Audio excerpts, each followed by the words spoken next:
오늘부터 우리 에베소서를 함께 말씀을 나누겠습니다. 이 에베소서는 서신서의 여왕이라고 불려지고 있고, 또한 그 바울 신학의 정수다라고 이렇게 칭해지고 있습니다. 그만큼 우리 기독교 신앙에 있어서 아주 중요한 것들을 가르치고 있는 그러한 서신이기 때문이죠.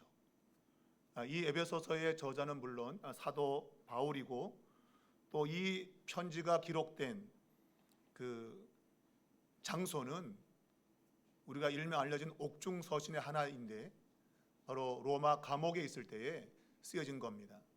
에베소서, 빌립보서, 골로새서, 빌레몬서 이 네 개가 감옥에 있을 때 써서 이제 옥중 서신 그렇게 이제 알려져 있는데, 그 가운데 이제 하나가 바로 에베소서입니다. 이 에베소서는 약 주후 60년에서 62년경에 쓰여진 것으로 지금 추측이 되고 있고, 물론 수신자, 이 편지를 받는 사람들은 이제 소아시아의 중심 도시인 에베소에 있는 교회 성도들입니다. 그런데 이 초기 사본의 일부분의 아주 중요한 사본의 1장 1절에 보면 에베소에 있는이라는 요 구절이 없는 사본이 있어요. 그래서 대체적으로 지금 학자들은 에베소에 있는 교회 성도들만을 위해서 이 편지를 쓴 것이 아니고, 그 편지를 주변에 있는 교회들에게 돌려서 읽으라고 회람 형식으로 쓴 편지다라고 그렇게 지금 이제 이야기를 하고 있습니다. 곧 소아시아 지역에 있는 교회들이 이 편지를 돌려가면서 보면서 신앙을 바르게 세워나가는 그런 목적으로 쓰여졌다, 그런 말입니다. 에베소서의 기록 목적, 사도 바울은 이 에베소서를 보내면서 하나님의 그 원대한 구원 계획을 이제 하나님의 경륜 속에서 이루어진 것임을 밝히면서, 무엇보다도 교회가 무엇인가 라는 그러한 교회의 정체성을 바로 세울 목적으로 이 편지를 쓰고 있습니다. 그 가운데 하나는 유대인과 이방인의 구별이 없이 유대인과 이방인이 그리스도 안에서 하나다라고 하는 일치, 그 일치의 내용에 대해서 이 편지를 쓰고 있고, 무엇보다도 그리스도 안에서라고 하는 이 중요한 그 구절을 통해서 우리의 신앙생활의 핵심은 바로 그리스도 안에 있는 것이다 라는 것을 크게 강조하고 있습니다. 그 그리스도 안에 있는 사람은 새로운 삶의 방식이 나타나게 되어지고, 그리고 치열하게 그리스도를 통해서 영적인 전쟁을 하면서 이 세상을 살아가게 된다라는 것을 이제 가르쳐 주기 위해서 이 편지를 쓰고 있는 겁니다. 이 에베소서의 핵심적인 주제, 제가 말씀드렸지만 바로 그리스도 안에서라는 겁니다. 핵심적인 키워드 구절인 것이죠. 영어로는 in Christ, 그리스도 안에서라는 겁니다. 그리고 교회라고 하는 이 단어가 이 에베소서의 핵심적인 단어며 구절입니다. 이러한 그리스도 안에서와 교회라고 하는 그러한 단어와 구절을 사용하면서 사도 바울은 하나님의 주권적인 선택을 나타내고 있고, 그리고 모든 만물이 그리스도 안에서 통일되게 하는 것이 목적임을, 그리고 이 교회는 그리스도의 몸이고 하나님의 가족이며 성령이 거하시는 전이다라는 것을 이야기를 하고 있습니다. 그러므로 그리스도 안에 있다면 일치와 화해, 이것이 필연적으로 나타나야 된다. 곧 하나 되어야 된다 이거예요. 교회는 하나 되는 것이 아주 중요하다. 하나됨으로 말미암아 영적 전쟁을 이길 수 있다라는 것을 크게 강조하고 있는 겁니다. 이 에베소서를 읽으면 이제 우리 자신에게 질문을 해야 되는 것이죠. 무슨 질문을 해야 됩니까? 나는 누구인가? 과연 나는 누구인가라는 그런 정체성에 대한 질문을 할 수 있어야 돼요. 그래서 이 편지를 보낼 때에 말씀드렸지만 에베소에 있는 성도들이라고 이제 우리 오늘 이 개역 개정에는 있지만, 중요 사본에는 이 장소가 없단 말이죠. 그냥 성도들이라고 되어 있는데, 이제 그 성도들을 향해서 편지를 보낸 것은 그 당시의 성도만이 아니라 오늘을 살아가는, 이 땅을 현재 살아가고 있는 우리들에게도 동일하게 말하고 있는 것이죠. 너는 누구냐 하는 거죠. 이 편지를 받고 있는 그 당시의 독자들에게 너는 누구냐라는 그러한 질문을 하고 있는 거예요. 그 질문이 동일하게 오늘 우리에게도 하고 있다. 과연 나는 누구인가? 예수 믿는 사람들은 각가지 자신이 누구라고 말할 수 있겠죠. 직장을 다니면 나는 직장인이다. 가정에서는 내가 아버지요 어머니다. 또한 공부하는 학생은 학생입니다. 라는 자기가 어떤 사회적 역할에 따라서 자기가 누구인가를 소개하겠죠. 그런데 에베소서에서 하는 질문은 가장 근본적인 질문입니다. 내가 사회적 역할을 맡아서 말하는 나 말고 근본적인 나는 누구냐라는 거예요. 바로 그러한 나에 대한 정체성을 오늘 에베소서가 드러내고 있다는 것입니다. 가장 먼저 이 사도 바울은 자신의 사도적인 권위가 어디에서 왔는가라고 하면서 정체성을 드러내고 있어요. 그가 사도가 된 것은 하나님의 전적인 선택이었다. 하나님이 그 자신을 선택해서 자기가 사도가 된 것이지 내 스스로 결정하거나 아니면 사람에 의해서 뽑히거나 그런 것이 아니라는 거예요. 하나님이 자신을 선택했다는 것 때문에 자신이 사도가 되었다라고 말하고 있어요. 여러분, 우리의 신앙의 첫 번째 기초는 바로 하나님의 선택입니다. 하나님이 선택하지 않으면 어느 누구도 그리스도를 믿을 수가 없는 거예요. 우리 장로교회 교리의 핵심은 바로 이 선택과 예정. 하나님이 선택하셔서 하나님이 정하신 뜻대로 모든 것을 이루어 가신다고 하는 겁니다. 하나님의 주권을 우리 장로교는 가장 중요하게 생각을 하고 있어요. 여러분과 저의 신앙의 가장 핵심적인 기초는 하나님의 선택입니다. 여러분이 오늘 여기까지 와서 신앙생활하고 있는 모든 그러한 여정 속에는 하나님의 선택이 있기 때문에 가능한 거예요. 이제 그것을 뒤에는 이제 은혜라고 표현하고 있죠. 하나님의 선택은 은혜와 직결되어 있는 겁니다. 어떤 우리에게서 있는 것이 아니고 전적인 그분의 선택에 의해서 우리가 이 세상을 살아가고 있고 또한 삶의 그 능력을 가지게 된 거예요.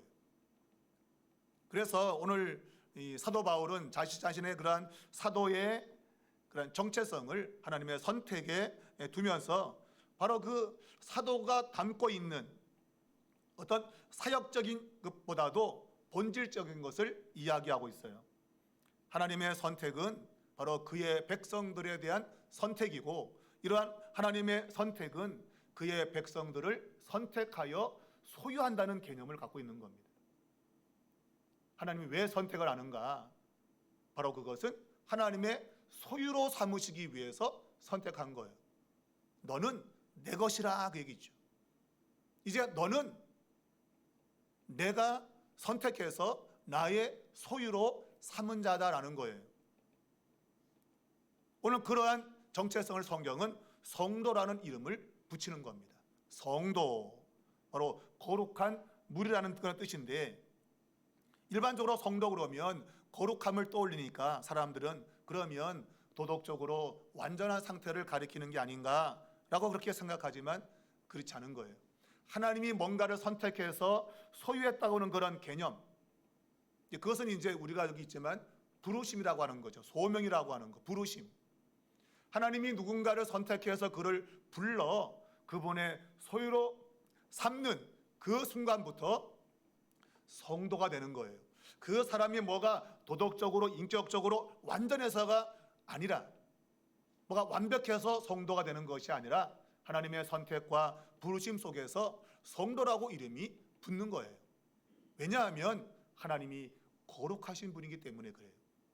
그분의 거룩성이 우리를 선택하면서 우리에게도 동일한 거룩이라는 이름이 붙게 되는 겁니다.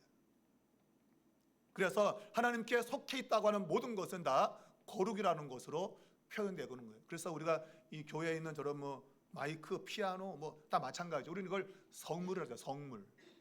세상에 뭐 술집 가서 막 두들기는 그런 피아노가 아니고 하나님을 노래하기 위해서 준비되어 있기 때문에 우리가 성물이라는 그 거룩한 단어를 붙이는 거예요. 저 피아노가 뭐 비싸거나 좋아서가 아니죠. 하나님을 위해서 사용되기 때문에 우리는 저걸 성물이라 그런 거예요. 곧 하나님의 소유가 되는 그 순간부터 이 거룩함이라고 하는 것이 붙게 되는 겁니다. 구약 성경에서 하나님이 이스라엘을 거룩한 백성이라고 불러주셨잖아요. 너는 나의 거룩한 백성이다. 여러분, 이스라엘이 거룩했나요? 전혀 그렇지 않죠. 구약의 이스라엘 백성들은 거룩과는 어찌 보면 거리가 먼 그러한 사람들이었잖아요. 원망하고 불평하고 하나님의 뜻에 어긋나게 살고, 그런데 하나님은 그들을 가리켜서 거룩한 백성이라, 나는 너희를 거룩한 백성이 되게 하기 위해서 애굽에서 불러내었다. 이것이 바로 부르심이에요. 소명인 겁니다. 내가 너를 지명하여 불렀나니 너는 내 것이다. 내 것이 되었기 때문에 너는 성도라고 하는 이름을 받게 된다 이거예요. 그러므로 여러분, 교회 다닐 때 아우 저 인간 저 꼬라지가 왜 저래? 그런 꼬라지에게 은혜를 주시려고 그를 부른 거예요. 여러분, 이걸 아셔야지. 또 그 사람과 나를 비교해서 내가 좀 낫다? 그렇지 않은 거예요. 여러분, 하나님 볼 때는 도끼니 객기니다. 내가 조금 더 낫다고 말하지만 하나님 볼 때는 똑같이 더럽고 추한 죄인에 불과한 겁니다.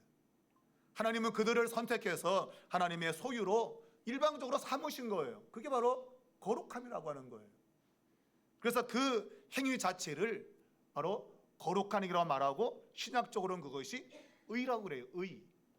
하나님의 의는 뭐가 완전해서가 아니라 그분 자신이 행한 모든 행동은 의로운 겁니다.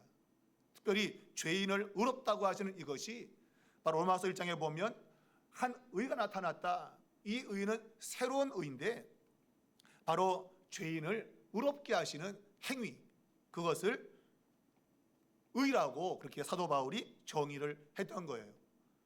여러분과 저가 완벽하고 깨끗해서가 아니고 하나님이 선택해서 그분의 소유로 삼았기 때문에 우리는 성도가 되었다. 여러분, 이것을 철저히 여러분 기억하셔야 되는 겁니다. 자, 성도는 우리의 노력의 결과로 만들어진 것이 아니라 하나님의 선택의 결과다. 하나님이 선택했기 때문에 우리가 성도가 된 거지, 내가 막 뭘 잘해가지고 성도가 된 것이 결코 아니에요. 그러면 이런 하나님의 선택은 그냥 그걸로 끝이냐? 아니죠. 오늘 이 본문은 그리스도 안에서 진실한 자들이라고 하는 설명을 붙이고 있어요. 성도라는 것과 이 진실한 사람이라고 하는 것은 동일한 의미입니다. 그러니까 성도는 누구냐? 그리스도 안에서 진실한 자라고 하는 그런 해석이 되게 되는 건데, 바로 그것은 우리말로는 진실하다고 신실하다고 되어 있지만 의미적으로는 피스토스라고 하는 믿음이라는 단어예요. 믿음. 그러니까 그리스도 안에서 믿음을 가진 자라는 뜻이에요. 곧 그리스도를 믿는 사람들이라는 그런 의미인 것입니다. 곧 하나님의 선택은 일방적으로 그것 자체로 끝나지 않아요. 그 선택은 반드시 믿음의 응답을 요구하는 겁니다. 우리가 하나님의 선택과 이 우리의 믿음의 반응이 어찌 보면 상호 모순적이고 충돌하는 것처럼 보이죠. 그죠? 내가 믿어야만이 될 것 같은데 성경은 믿음 이전에 선택을 먼저 이야기를 하고 있어요. 그러면 믿음의 응답은 의미가 없는 것이 아닌가, 그렇게 생각하지만 여러분, 결코 이것은 충돌되거나 모순되는 게 아니에요. 성경의 가르침에서는 이건 조화를 이루는 겁니다. 하나님께서 우리를 선택하는 것과 또 이 믿음의 응답이라고 하는 것은 하나님의 영원 속에서 진행되는 사건을 이야기하는 거예요. 반드시 하나님의 선택 속에는 믿음의 응답이 따라오게 돼 있는 거예요. 이 두 가지가 필연적으로 오는 것이지, 우리가 믿음으로 응답하지 않는데 하나님의 선택했으니 구원된다, 그런 게 없는 거예요. 반드시 하나님의 선택에는 믿음이라고 하는 응답이 포함되어 있다 이거예요. 포함되어. 그래서 성도라고 하는 하나님의 소유권을 주장함과 동시에 그리스도 안에서 믿는 자라고 하는 믿음의 응답을 오늘 사도 바울이 밝히고 있는 겁니다. 곧 성도는 믿음으로 응답한 사람이에요. 근데 그 믿음의 응답은 하나님의 선택이 반드시 있을 때만이 찾아오는 것이지, 하나님의 선택이 없는데 내가 믿을 거야, 불가능하다 이거 여러분. 내가 믿어야지 해서 믿는 게 결코 아니에요. 하나님의 선택 속에서 내가 믿어지게 되는 거다. 믿어지게. 우리 장로교의 첫 번째 신조, 그것은 전적인 타락이에요. 전적 타락. 우리 인간이 죄를 짓고 나서는 우리 안에 하나님의 선한 것을 인지하거나 그리고 선을 행할 수 있는 요소가 없다 이거예요. 그러니까 전적으로 타락해가지고 우리 스스로는 살 수 있는 길이 없다는 겁니다. 하나님이 살려줘야만이 사는 존재예요. 바로 그것을 우리가 요한복음을 살피면서 하나님으로 말미암았다. 이 세상에 생명의 빛이 와도 그 빛으로 나오는 인간이 아무도 없는 거예요, 여러분. 내가 저 빛을 인지해서 내가 나가야지 그럴 만한 존재가 하나도 없는 겁니다. 근데 그런 사람이 있다. 영접하는 자가 있다. 누구냐? 하나님께로 말미암는 사람. 하나님이 선택하여 부른 사람들은 하나님께 나오는 거예요. 그래서 이제 그 세례 요한이 예수님을 가리켜서 세상 죄를 지고 가는 하나님의 어린 양이다라는 이러한 선언을 그의 제자 두 사람이 듣고 예수님을 따라간 거죠. 나를 따르라는 그 부르심 속에서 이제 그들은 예수님께 나오게 되는 거예요. 바로 그것이 하나님이 주권적으로 부르셔서 구원의 은혜를 준 것을 증명하고 있는 거죠. 여러분, 우리 독자적으로 믿음이 발생하지 않아요, 여러분. 내가 믿어서 구원받은 거 아니에요. 외형적으로는 그렇지만 하나님의 선택이 없다면 믿음이 불가능합니다. 그래서 은혜라고 하는 거예요. 내가 뭔가를 해가지고 하나님의 구원에 1%라도 내가 도움을 주었다면 더 이상 그것은 은혜가 아닌 겁니다. 뒤에 이제 은혜를 설명하겠지만, 은혜는 내가 받을 수 없는 건데 하나님 내게 주시는 거예요. 일방적으로 주는 거지, 내가 받을 만한 조건이 있어서 받는 거는 거래예요, 거래. 했으니까 주세요라고 하는 것은 거래죠. 근데 은혜는 내가 받을 수 없는데 일방적으로 상대방에게 주는 거예요. 그게 선물의 개념이에요. 내가 아무리 좋은 것이 있어도 누군가에게 이것을 주고 싶어 마음이 생길 때 주는 거지, 상대방이 달라 그런다고 줍니까, 여러분? 안 주죠. 내가 주고 싶은 마음이 있어야 그 사람에게 주는 거예요. 꼭 이와 같은 거예요. 은혜라고 하는 것은 선물이에요. 곧 우리의 믿음은 선택이라는 것 속에 포함되어 있는 것이지 독자적으로 믿음이 발생하지 않아요. 근데 오늘날 우리 주변에서 자유의지를 강조하면서 내가 믿을 수 있는 자유가 있어서 내가 믿는 거다라는 사람이 있어요, 여러분. 그는 성경의 가르침이 아니에요. 내가 여러분 믿어서 내가 거듭난다고요? 천만의 말씀이에요. 거듭남은 성령의 나를 다시 태어나게 하는 거예요. 성령의 일방적인 행위인 것이지 우리가 스스로 거듭날 수 있는 게 아닙니다, 여러분. 성령이 우리를 다시 태어나게 하는 거예요, 성령이. 근데 그것을 이제 오늘 우리 편에서는 믿음의 응답이라고 보는 거죠. 자, 다시 말씀드리지만 하나님의 선택이 있고 그 선택에 의해서 우리는 믿음의 응답이 조화를 이루면서 우리에게 구원이 이루어지는 거예요. 자, 오늘 이런 구원은 오늘 이 바울에 의하면 그리스도 안에서 이루어지는 것이라고 말하고 있습니다. 하나님의 선택은 그리스도 안에서의 선택이고, 또한 우리의 믿음의 응답 역시도 그리스도 안에서의 응답이라고 하는 거예요. 그리스도 바깥에서는 아무런 일도 일어나지 않아요. 오직 그리스도 안에서만 이 일이 일어난다고 하는 것을 이야기를 하고 있습니다. 제가 서두에 이 에베소서의 수신자를 에베소라고 말씀드렸는데 말했지만 중요 사본에는 에베소라는 것이 없다 그랬잖아요, 그죠? 그러니까 주소지가 없는 거예요, 그 편지의 주소지가. 그런데 오늘 이 성경 내용을 읽어가면서 편지의 주소지를 알게 돼요. 그게 어디예요? 그리스도 안이라는 거예요. 그리스도 안이라는 주소지를 가진 사람만 오늘 이 편지가 유효하게 작동을 하는 거예요. 여러분과 저가 사는 번지수는 어딘가 하면 대림동에 번지수를 두고 있는 게 아니에요. 우리의 번지수는 그리스도 안이라고 하는 겁니다. 그리스도 안에 있는 자의 번지수를 우리는 가지고 사는 거예요. 이게 그리스도인들이 이 세상에서 살아가는 정체성입니다. 오늘 우리 삼일교회도 이 디지털로 70길 23이라고 하는 번지수에 있는 게 아니에요, 여러분. 단지 그것은 건물이 있는 거지. 교회는 이 건물 속에 모여 있는 우리, 그리스도 안에 있는 우리가 번지수인 거예요, 여러분. 이걸 잘 아셔야 되는데 사람들은 이 건물에 오면 교회 왔다고 생각해요. 아닙니다, 여러분. 건물에 오는 게 교회로 온 게 아니에요. 우리의 이 만남, 이 모임 속에 들어가야 교회에 온 겁니다, 여러분. 근데 이걸 아직까지도 많은 분들이 이해를 못한다고, 이해를. 내가 오늘 교회 갔다 와서 그러면 그냥 저 문을 열고 들어갔다 간 걸 생각해요. 그걸 보면 교회에 온 게 아니란 말이에요. 단지 건물에 왔다 가는 거죠, 그거는.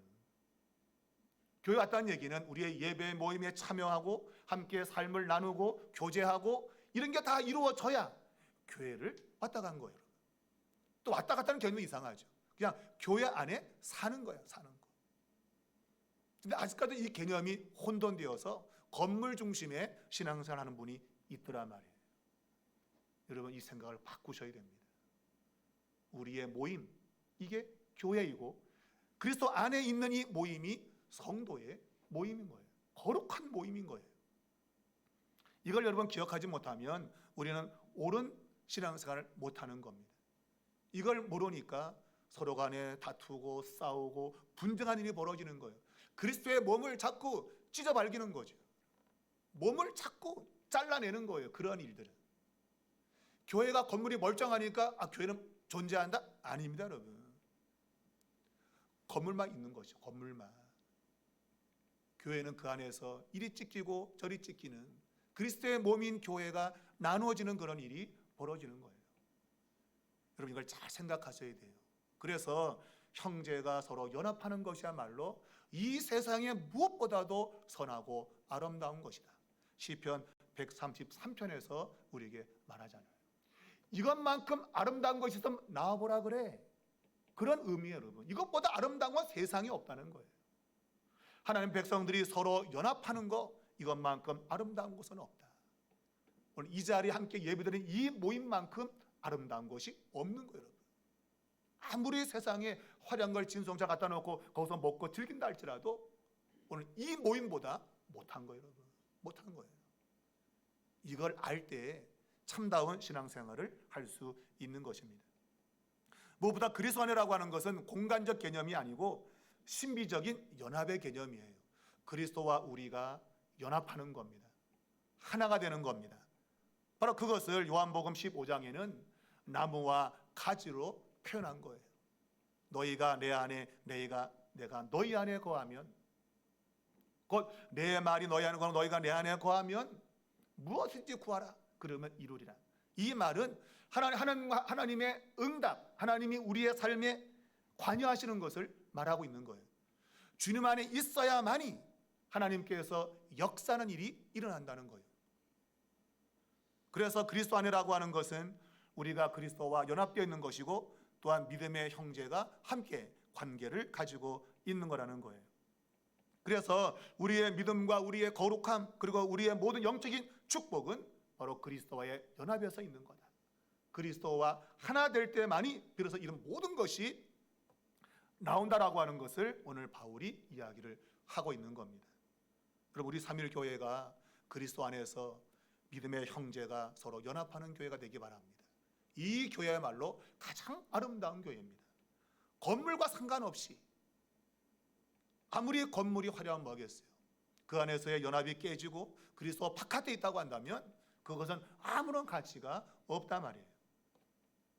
그리고 마지막에 오늘 지금 이 첫 편지를 쓰면서 사도 바울은 이러한 성도들에게 또 그리스도 안에 있는 자들에게 은혜와 평강을 기원하고 있습니다. 은혜와 평강이 너희들에게, 바로 성도들에게, 그리고 그리스도 예수 안에 신실한 자들에게 있기를 빈다 그 얘기죠. 자, 은혜와 평강은 굉장히 성경에서 중요한 개념입니다. 이 은혜와 평강은 오직 하나님 아버지와 주 예수 그리스도로부터 오게 되어 있는 거예요. 어디에서도 이 은혜와 평강은 오지 않아요. 여러분, 세상의 평화, 평강은 조건부적이죠. 돈이 많거나 내가 막 싱싱하게 막 인생을 살거나 그럴 때만 내 마음에 평강이 있다고 생각해요. 조건부죠. 근데 성경이 말하고 있는 이 평강이라고 하는 것은 무조건적입니다. 우리가 그리스도 안에 있을 때 이런 평강을 누리게 되는 거예요. 조건과 상관이 없어요. 몸이 아파도 돈이 없어도 하나님이 주시는 그 평화를 내 안에서 누리게 되는 거예요. 여러분, 그게 신앙생활입니다. 여러분, 돈이 많아서 한턱 내는 그런 기쁨, 즐거움이 여러분 세상도 하거든요. 근데 세상이 못하는 것은 우리가 죽을 위기에 있어서도 우리는 그 안에 기쁨이 넘치는 거예요. 초대교회에 많은 사람이 순교로 죽었는데 그들이 그 순교의 자리에서도 찬송을 부르며 죽을 수 있는 것은 그들 안에 영원한 생명을 주는 기쁨이 있었기 때문에 그래요. 이 세상에는 비록 고난을 겪고 있지만 때로는 불에 타 죽기도 하고 사자에 찢겨 죽기도 하고 그러한 정말 비참한 죽음을 맞이하지만 그 안에는 세상이 줄 수 없는 평강이 있었던 거예요. 바로 그 평강을 그들의 얼굴에서 웃음과 기쁨으로 드러내면서 순교의 길을 갔던 겁니다. 여러분이 코바디스라는 그 영화를 보면 마지막 그 사자에게 찢겨 먹히는 그런 자리에 나가는 그들이 빛 가운데로 쫙 나가는 모습을 보여주고 있어요. 어두움 가운데가 아니라 사자에게 잡아 먹히러 들어가면서도 밝은 빛 가운데로 그들이 나가며 찬송을 부르는 그런 모습들이 그 장면에 담겨 있습니다. 여러분, 이러한 평강은 세상이 절대 줄 수 없어요. 세상은 조건부지만 우리 기독교의 이 평강은 무조건적으로 하나님이 내 안에 주시는 거예요. 그리스도를 통해서 주시는 겁니다. 자, 오늘 이 바울은 이 성도들에게 은혜가 있기를 바라고 있어요. 말씀드렸지만 은혜는 받을 어떤 조건이 없는데도 불구하고 받게 되는 것, 그것을 은혜라 그래요. 나는 받을 만한 것 한 것이 하나도 없어요. 그런데 그것을 받게 되는 것, 그것을 은혜라고 말합니다. 오늘 우리 모두는 죄인이고 전적인 타락을 통해서 영원한 멸망으로 가야 돼요. 그런데 그 멸망할 우리들에게 어떤 조건이 있어서 우리를 구원시킨 것이 아니라 그냥 값없이 하나님이 구원의 은혜를 주신 거예요. 너 구원받아라 라고 하나님이, 내가 너를 선택했어, 내가 너에게 구원을 줄 거야 라고 하나님이 일방적으로 우리를 부르신 거예요. 그것을 성경은 은혜라고 말하는 것이죠. 또한 이 은혜는 우리 모든 영적인 축복의 근원입니다. 여러분, 모든 축복은 은혜 안에서 이루어지는 거예요. 그래서 이 편지 속에서 자그마치 은혜라는 단어가 10번이나 반복해서 등장하고 있어요. 그만큼 이 에베소서는 은혜를 매우 중요하게 강조하고 있어요. 그러므로 우리는 그 은혜를 날마다 구하셔야 돼요. 하나님, 내가 한 것도 없지만 내게 은혜를 주십시오. 여러분, 때로는 염치없는 것 같죠, 여러분? 이게 성경의 가르침이에요. 우리는 은혜 없이는 살 수 없는 존재이기 때문에 그래서 은혜와 평강을 구해야 되는 겁니다. 자, 이 평강은 아까 말씀드린 대로 단순한 마음의 평온이 아니라 하나님과의 관계 회복에서 오는 깊은 안식입니다. 그분과의 관계가 바르게 되면 안식인 거예요. 우리가 창세기 3장에서 하나님이 금지하신 그 선악을 아는 열매를 따먹었을 때에 그 인간 마음에는 하나님과 함께 할 수 없는 그런 마음이 생겼잖아요. 그래서 하나님이 날이 서늘할 때 데이트하려고 왔는데 아담을 부르는데 그 발자국 소리가 두려워서 나무 뒤에 숨지 않습니까? 그 전 같으면 하나님의 발자국 소리가 들리면 아버지 하고 쫓아왔을 텐데 그 발자국 소리가 두려운 거죠. 왜? 관계가 깨졌기 때문이에요. 여러분, 관계가 깨어지면 어디에도 평강은 없는 겁니다. 하나님과의 관계가 바르게 되는 그곳에만 평강이 주어지는 거예요. 근데 그 평강을 내가 만들 수 있느냐? 불가능해요. 오직 그리스도 안에서만 이 평강이 주어지는 거예요. 그러니까 그리스도가 없이는 은혜도 없고 평강도 절대 존재하지 않아요. 그래서 바울은 그리스도 안에서 아버지와 예수 그리스도로부터 은혜와 평강이 너에게 있기를 바란다고 지금 기도하고 있는 것이죠. 여러분, 모든 영적인 전쟁에서 승리하기 위해서는 이런 은혜와 평강이 필수적입니다. 내 마음이 요동을 치게 되면 어떤 전쟁도 이길 수 없어요. 여러분, 나라가 막 요동을 치면 전쟁이 벌어지면 다 뿔뿔이 흩어진단 말이에요. 위험이 올 때일수록 냉철하게 바라보면서 싸움을 대비해야지, 그저 두려움에 막 휩싸고 막 어디 불난 것처럼 그러면 그 전쟁을 이길 수가 없는 거죠. 우리 믿는 자에게는 은혜와 평강이 주어지기 때문에 영적인 모든 전쟁을 이길 수 있다. 이게 이제 마지막 에베소 6장에 나오는 하나님의 전신갑주. 그 전신갑주를 하나님이 그리스도 안에서 우리에게 입혀주시는 거예요.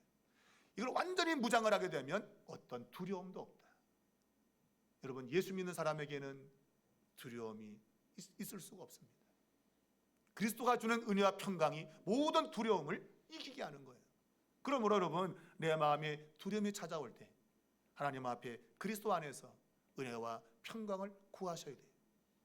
그때 주님이 내 안에 은혜와 평강을 주면서 두려움을 이길 수가 있는 것입니다. 자, 이 은혜와 평강은 하나님 아버지와 주 예수 그리스도로부터 온다고 하는 성경이 분명히 우리에게 말하고 있습니다. 오직 하나님과 그의 아들 예수 그리스도를 통해서만이 은혜와 평강이 찾아오니 여러분, 날마다 이 은혜와 평강을 구하시기 바랍니다. 말씀드렸지만 하나님의 뜻이 제일 먼저 출발되는 겁니다. 그분의 뜻이 아니고선 여러분과 저가 이 자리에 있을 수도 없어요. 이 자리에 있는 것 하나님의 뜻이다. 내가 아무리 열심을 내고 결단한다 할지라도 우리는 이 자리에 있을 수가 없어요. 근데 하나님이 나를 선택하셨다고 하는 그 선택이 오늘 우리를 이 자리에 있게 하세요. 여러분, 하나님의 뜻, 하나님의 선택, 하나님의 부르심에는 후회가 없어요. 여러분, 이걸 반드시 하나님은 절대로 후회하는 법이 없어요. 하나님은 여러분을 선택한 것을 결코 하나님은 후회하지 않을 거예요. 이걸 확실하게 믿어야 된다는 겁니다. 여러분, 이런 내용을 쓸 수밖에 없는 이유는 말했지만 에베소서는 감옥에 있을 때 썼단 말이에요. 감옥에 있는 이 상황이 얼마나 두려운 상황이었어요. 신앙의 지도자가 감옥에 갇혀 있으니 교회가 얼마나 마음이 약해지겠냔 말이에요. 그런데 바울은 그럴 필요 전혀 없다. 그럴 필요. 하나님이 우리를 선택한 것은 하나님의 뜻인 것이고 그분의 뜻은 결코 후회가 없어. 당장 눈에 보기에 감옥에 있는 것처럼 보이지만 이것 또한 하나님의 뜻 안에 있으니 흔들리지 말 것을. 어찌 보면 이것도 영적인 전쟁이죠. 감옥에 있다고 여러분 마음에 두려움이 있으면 되겠느냐? 안 된다는 거죠. 그래서 이 편지를 쓰면서 바로 이러한 하나님의 선택을 가장 먼저 바울이 이야기를 하고 있는 겁니다. 또한 그리스도 안에 있다고 하는 것은 어떤 환경 때문에 우리가 일희일비하지 말아야 되고 하지의 초점은 그리스도와의 연합이 있어야 돼요. 여러분, 문제를 바라보려고 하지 마세요. 여러분, 문제 바라보고 문제 해결하려고 하지 마세요. 여러분, 먼저 그리스도 안에 있기를 집중하셔야 돼요. 내가 주님 안에 있다면 자동적으로 주님이 우리의 삶의 문제를 해결하는 것으로 이끌어 가십니다. 여러분, 이것이 우리 믿는 사람들의 방식이 돼야 돼요. 그래서 문제가 생기면 그 문제 찾아다녀서 막 그냥 그러지 마시고 여러분, 하나님께 기도하시는 거예요. 하나님, 이런 문제가 내게 왔는데 하나님 나를 인도해 달라고, 은혜를 달라고, 내 마음에 평강을 주세요. 그런 기도가 되고 그리스도 안에 있기를 집중하면 하나님이 그 문제를 섭리 가운데 해결해 가신다고 하는 거예요. 근데 이런 것들을 자꾸 놓치고 사는 거죠. 왜? 그 문제가 너무 커 보이고 그 문제가 너무 내게 많은 두려움을 주기 때문에 그래요. 여러분, 그 문제의 두려움보다도 더 크고 위대하신 하나님과 예수 그리스도, 그분을 바라보면 그런 문제는 해결의 길로 가게 된다. 여러분 꼭 기억할 수 있길 바랍니다. 또한 은혜와 평강, 다시 말씀드리지만 여러분, 은혜와 평강이 우리는 보장되어 있는 거예요. 하나님 아버지가 우리에게 은혜와 평강을 주시고 주 예수 그리스도가 우리에게 은혜와 평강을 주실 겁니다. 이걸 믿으시면 어떠한 상황에서 우리는 결코 낙심하거나 좌절하지 않을 겁니다. 사도 바울은 에베소서를 기록하면서 제일 먼저 바로 이 하나님의 선택, 부르심을 이야기했어요. 신앙의 출발이 여기 있는 겁니다. 하나님이 나를 부르셨다면 더 이상 염려는 없는 겁니다. 그분의 부르심은 끝까지 결과를 만들어내기 때문에 그래요. 이것만 확신하신다면, 올해 우리가 출발하면서 소명이라고 하는 것을 지금 붙들려고 애쓰는데 이 소명만 확실하다면 여러분의 앞길은 염려가 없는 겁니다. 하나님의 부르심은 결코 후회가 없으시다. 꼭 기억하시고, 우리 에베소를 함께 우리가 공부해 나가면서 하나님께서 얼마나 우리에게 놀라운 약속을 주셨는가, 그 축복이 얼마나 크고 놀라운 하는 것들을 더 많이 자세하게 알아가는 그러한 은혜의 시간이 될 수 있기를 바랍니다.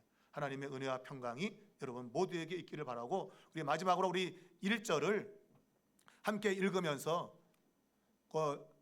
그리스도 예수 안에 있는 신실한 자들, 여기다가 자기 이름을 넣으세요. 자기 이름을. 아시겠죠? 뭔 말인지 아시겠죠? 그죠?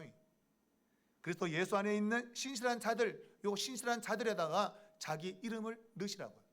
아시겠죠? 자, 함께 읽겠습니다. 시작. 하나님의 뜻으로 말미암아 그리스도 예수의 사도된 바울은 에베소에 있는 성도들과 그리스도 예수 안에 있는 이덕현에게 편지하노니, 하나님 우리 아버지와 주 예수 그리스도로부터 은혜와 평강이 덕현이에게 있을지어다. 아멘. 아멘입니다, 여러분. 아멘입니다. 여러분, 아멘 하시면 그대로 이 은혜와 평강이 여러분에게 주어질 겁니다. 그런 은혜가 있기를 주의 이름으로 축원합니다.